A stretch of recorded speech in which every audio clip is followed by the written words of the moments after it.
So our first speaker is Miss Saori Kon.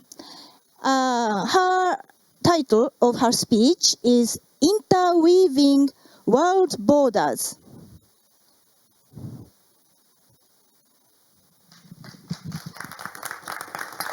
Do you have a microphone? I have a microphone. I'm not sure it's working or not. Oh, sorry. Sorry.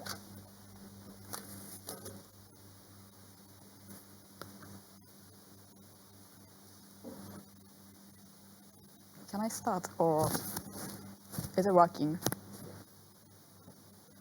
So I was thinking of taking a photo first. So let me first take a photo of you.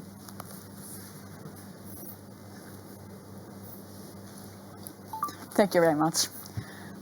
Don't worry, I'm not going to upload this photo on Facebook or Instagram. But I assume many of you use social media. When I was using Twitter, I once came across an interesting tweet from a Japanese lady who has lived in England for a long time. Her tweet read, "Why do Japanese people love asking? Is it true that British feel disgusting?" I think they don't mean to offend any British people. This reminds me that I myself have been asked the same question 100 times. At least I feel in that way. But to be honest, when somebody keeps asking me those kind of questions, I feel a bit uncomfortable, even I'm not British. Because I feel like people are making assumptions about me based on my experience alone, which means I feel like I was marry someone for them who lives in the UK, and some have vindicated assumptions for foreign cultures. This is related to my understanding of world systems.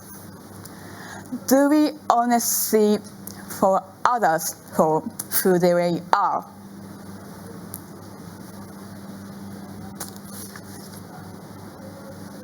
If you look at the world system online, you will find a proper definition what the world system is.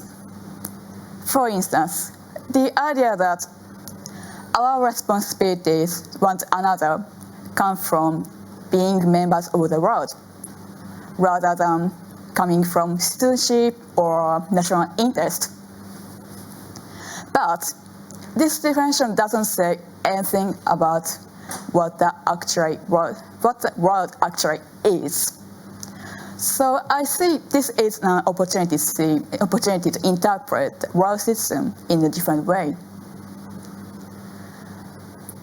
For me, the world indicates not only the world surrounds us, but also includes each of us, as we all have internal worlds. It seems for me a border exists in one sense between countries, but another sense exists between us. In short, the role of world system is to play merging two different worlds, as if we were interweaving separate threads. Today, I'd like to share a slightly different perspectives on the ways in which we can become world citizens. So now, let me tell you why I came up with this idea.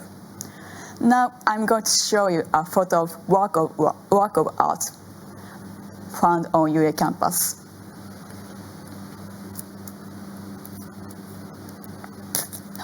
Sorry.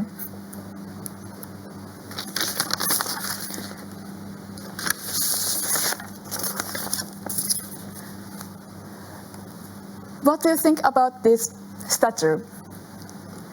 Let me ask you. Please hands up. Who thinks it looks suicidal? Please hands up. Thank you very much. I was curious about what other people think about this statue. So I asked my friends, and one friend said, it looks suicidal.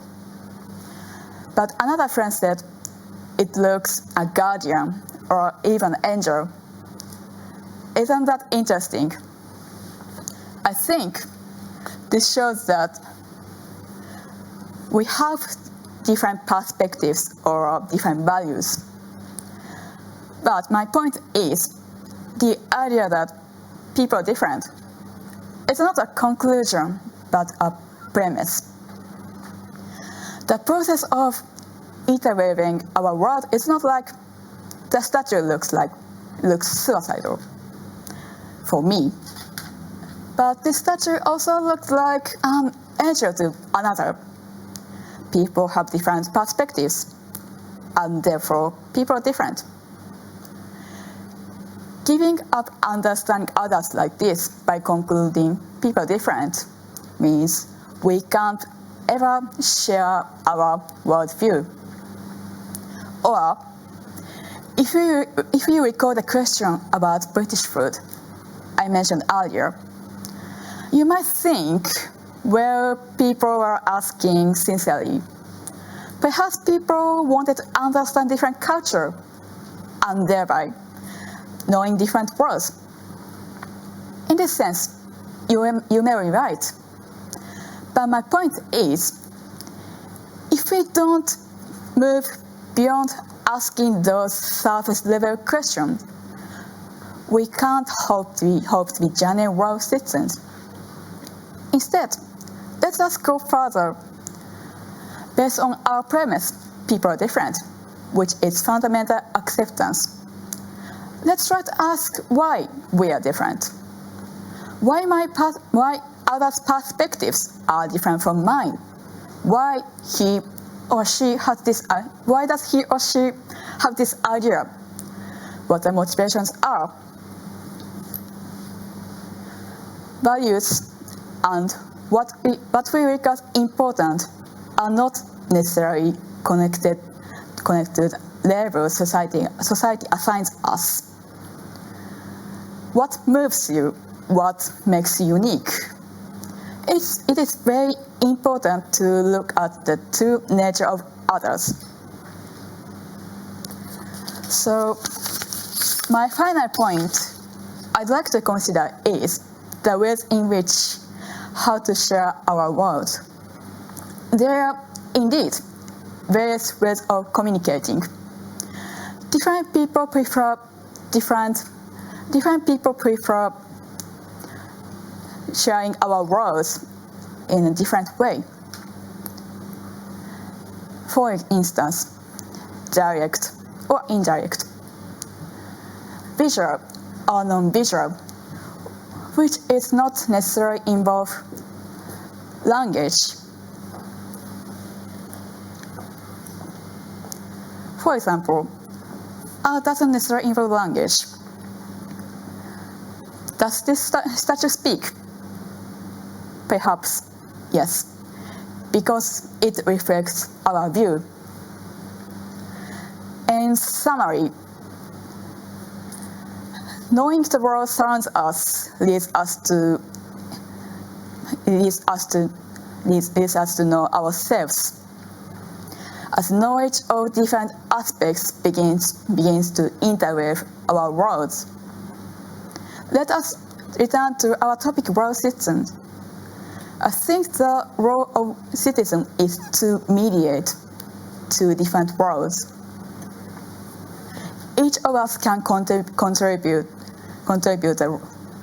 to creating the world, accept for who they are. Don't you think that it is amazing seeing that we can interweave very different worlds? Don't you think that it is amazing seeing we are privileged to be world citizens? Thank you very much.